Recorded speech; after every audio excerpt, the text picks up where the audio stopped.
Hostage, a Todd Mills mystery, book 3 in the series.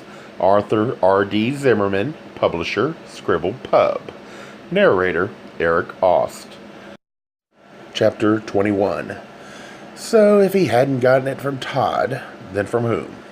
Like a refrain from a nightmarish song, those words kept whizzing through Rawlins' head, and he drove through the dark as numb as he was exhausted.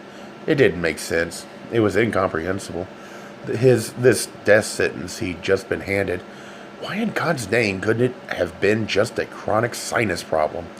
Assuming he'd never understand why HIV had struck him, then at least he hoped he'd be able to see how it had happened.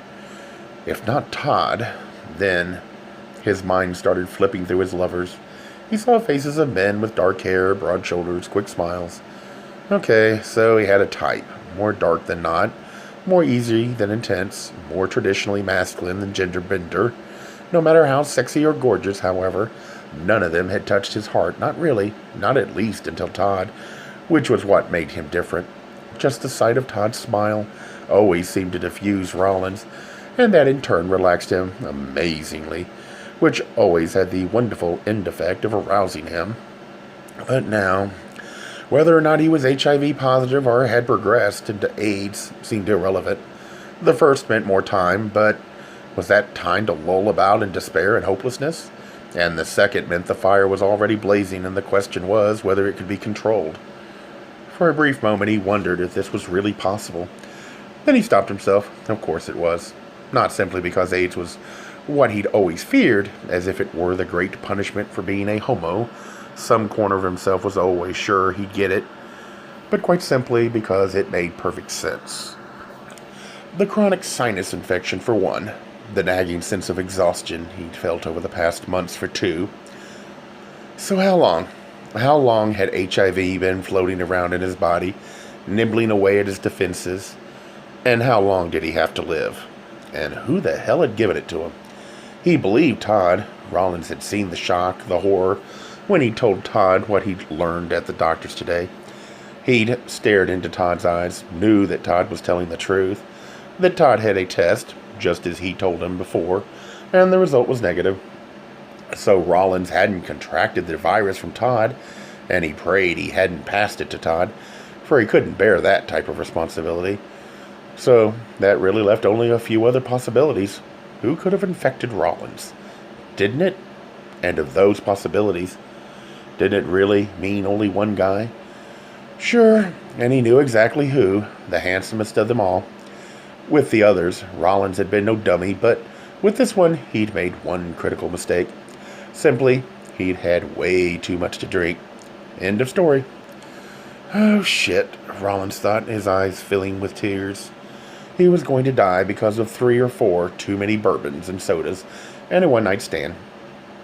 Images of Kurt came at Rawlins, smashing into his mind. Kurt doubled over in tears, sobbing, not only because he'd found out that he had AIDS, but that the man he loved more than anyone else, his Mr. Wonderful, had just walked out the door. Kurt laughing at the array of medications. Over 50 pills a day he was supposed to take.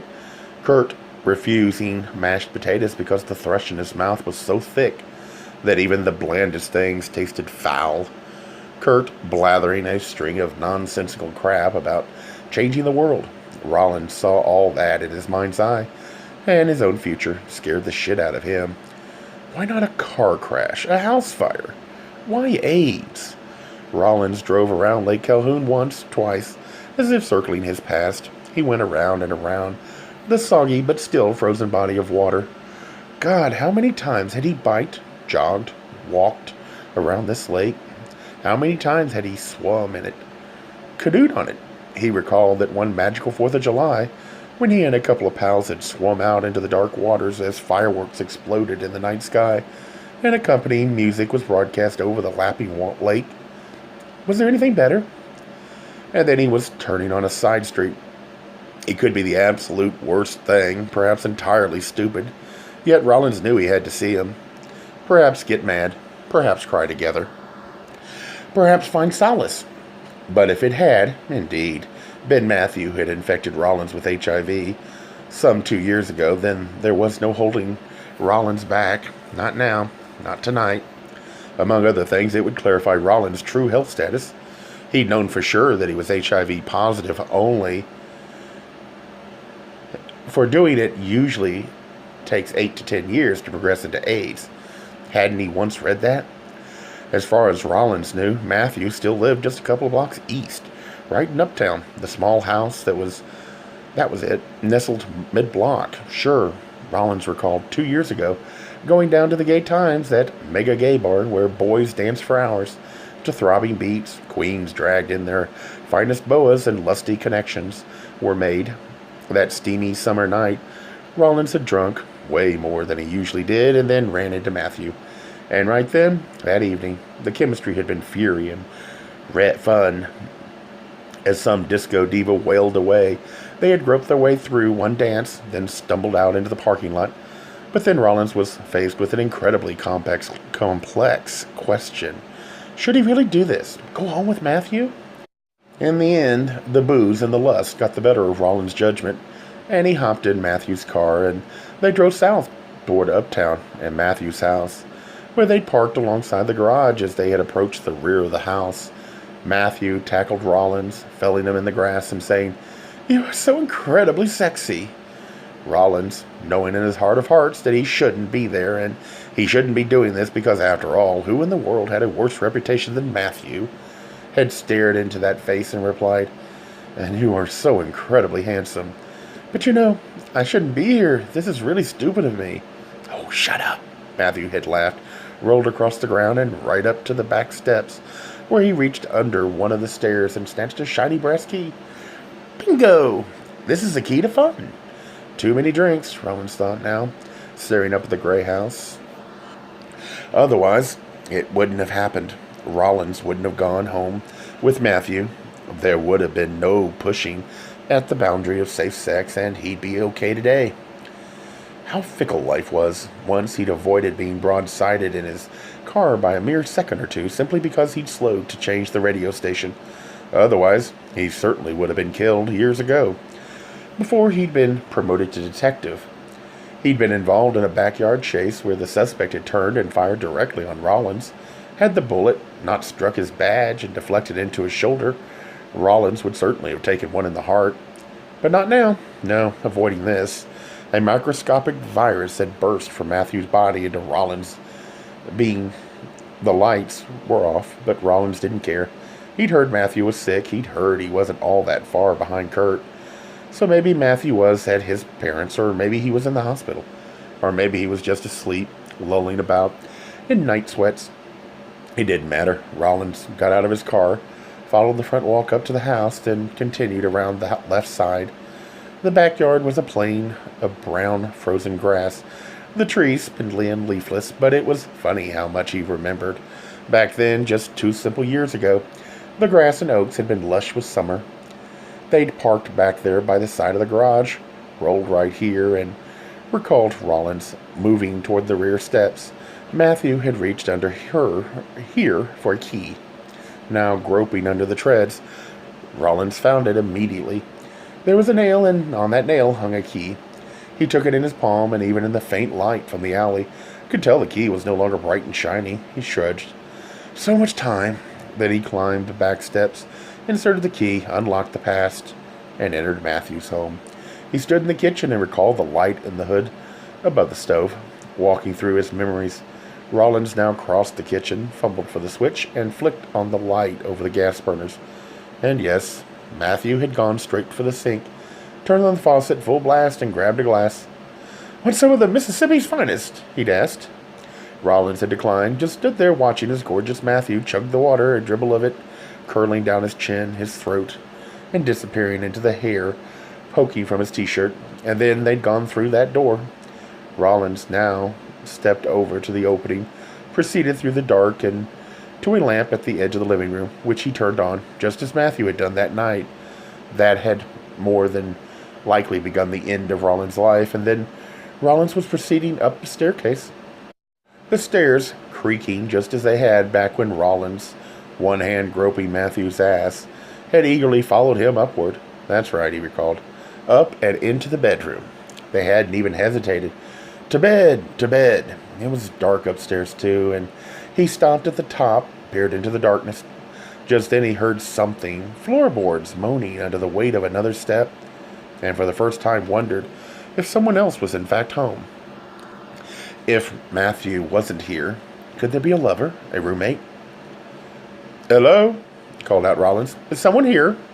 No reply. Rawlins doubted Matthew was already dead. Somehow he would have heard, but perhaps he was in fact lying in a hospital or hospice, lying and waiting. Just like Kurt, Rawlins looked to his left, stumbled back into his memories. Yes, they'd gone in there. The front bedroom. He was surprised at how clear it still was. That one night of big lust, as if it were an obsessive fantasy that he'd been playing and replaying, which he hadn't. Rawlins saw it all. Now, standing in the doorway to the bedroom, he peered in, studying it as if it were the scene of a crime. The chamber was flooded with pale light from a street light, as it was then, but something was wrong, thought Rawlins, studying the black metal bed. The dresser, of course. Back then, they'd stumbled in here, ripped off their clothes, and collapsed naked on a futon on the floor, which had lain there, right there by the window. Now there was a bed to the right, and he heard it distinctly now. A footstep. Someone else was here, and Rawlins slowly and calmly turned around. An ancient light switch snapped, and the hall light burst on, outlining the tall but excruciatingly thin figure of a man, his head shaved, cheeks caved painfully in. Yes, he had the look. Even his eyebrows were gray, and there was no way Rawlins would have recognized him had he not been standing in this man's house. Of course, this was Rawlins' personal ground zero. Of course, he'd gotten it from him. But why the gun? "Hello, Matthew," said Rawlins, his voice surprisingly calm as he studied the man, outlined by the harsh light. "It's me, Steve Rawlins." "Gee, long time no see." He nodded toward the pistol now trained on him. "Don't worry, I'm not a burglar. I just needed to stop by and say hello. I was wondering when the fucking cops would get here." "Really?" he replied, his police instincts all but non-existent tonight. "It just never occurred to me that they might mean you." Matthew asked, "Anyone else with you?" "No." "You positive?" Not at all understanding what was going on, Rawlins replied, "Absolutely. How did you find me?" "We had a memorable night together, I guess." Maybe Rawlins wasn't angry because he'd used it all up on Todd, blasting him with his cannons of fury. Maybe he wasn't angry because he was shocked at how awful Matthew, the handsomest man he'd ever slept with, now looked. Then again, he realized this was it, the end of his search. He'd found square one, the spring, the source, the well of his infection. There was nothing else, no more pieces together to make the picture complete. Rawlins turned, stumbled across the bedroom, and dropped himself on the edge of the bed. Right. He'd found what he was looking for, and he immediately understood that it didn't make any more sense than it had before. He bowed his head into one hand, thought perhaps this tough cop was going to cry yet again, but then realized he was way beyond that. Far too exhausted, he glanced back at the doorway, saw Matthew's pathetic frame, and the gun. "Why the hell are you pointing that thing at me?" asked Rawlins. "What?" said Matthew, his anger and disbelief quite evident. "Listen, asshole, don't play any games with me. I know why you're here." Matthew hurried to the front window, stood by the sill, and carefully scanned the street.